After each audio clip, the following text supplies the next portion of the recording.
Wait. Before you run off. This is very important.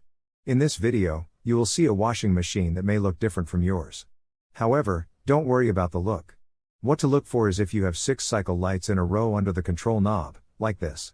If you do, then this repair guide will work for you.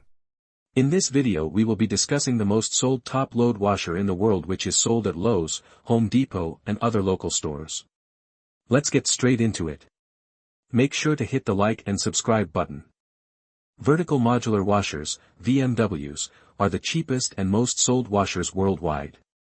They are manufactured by Whirlpool and packaged with different brand names such as Maytag, Roper, Kenmore, Amana, Crosley and many more. VMWs have a secret diagnostic mode that can tell you what's wrong with them. This diagnostic mode makes anyone and everyone an instant washer repair pro.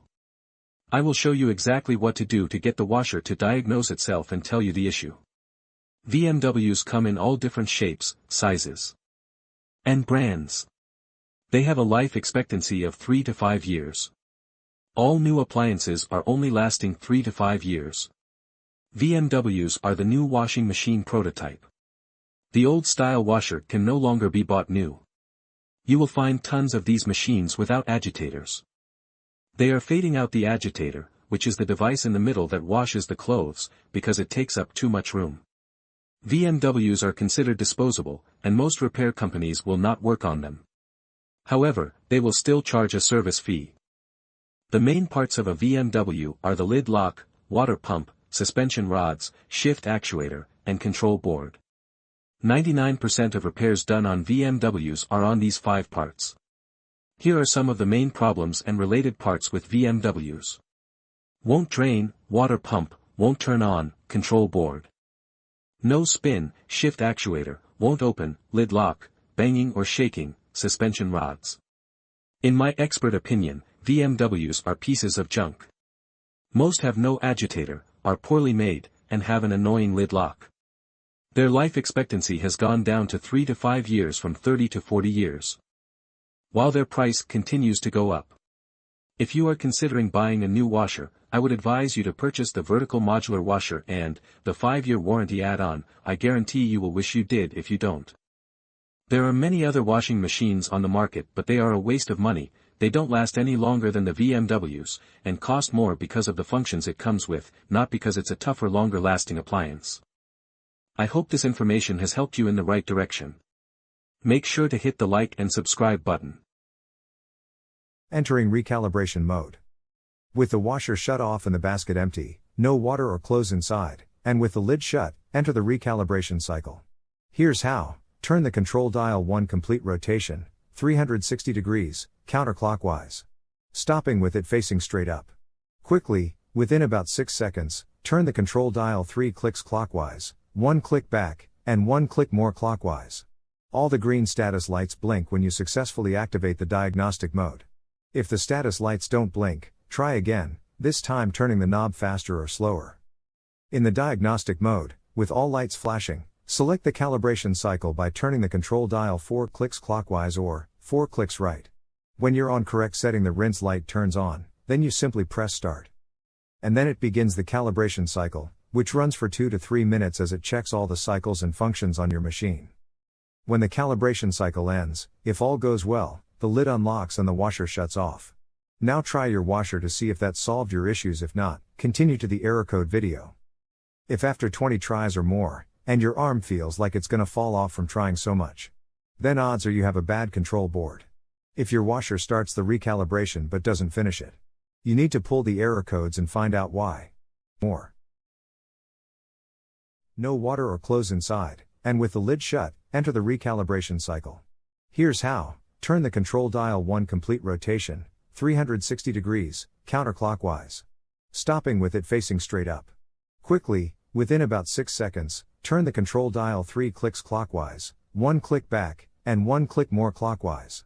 All the green status lights blink when you successfully activate the diagnostic mode. If the status lights don't blink, try again, this time turning the knob faster or slower. Now, we need to retrieve the codes. Follow these steps to display the error code lights. Step 2, turn the control dial 1 click clockwise, then, press the start button. Now you are reading the error codes. From here turn the control dial one click clockwise to display the first saved error code. Just the sensing light flashes if no error code was recorded. If this is happening to you but there is still an issue, then you will need to watch our other video. The control displays up to 4 error codes. Step 3. Read the error codes. Error codes for the VMW washers have 2 parts. The first is the letter F, followed by a number, and the second is the letter E, followed by a number as well. Which lights are illuminated indicate the numbers. The sensing light on indicates the letter F. The sensing light off indicates E. The wash light equals 8. Rinse equals 4. Spin equals 2. And cycle complete 1.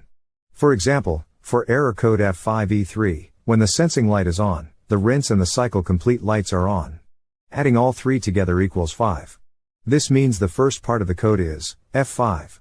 Then, on the other flash of lights, the sensing light is off, but the spin and the cycle complete lights are on. Adding them together makes 3. The second part of the code would be E3. That's one code.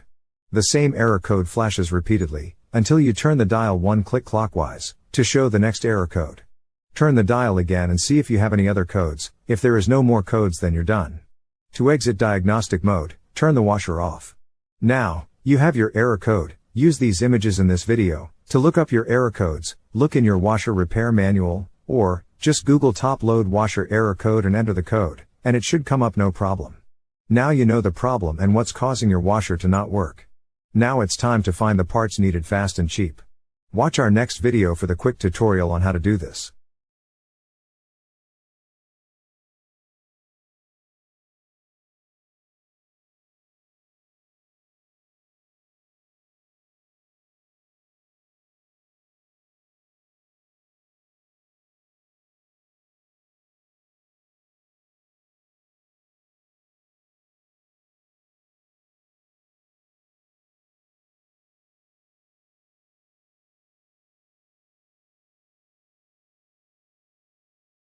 My name's George and I have repaired over 10,000 washing machines, dryers, and stoves and have 10+ years experience running an appliance repair business. The tips, tricks and insights I'm about to share with you, you won't find anywhere else on the internet.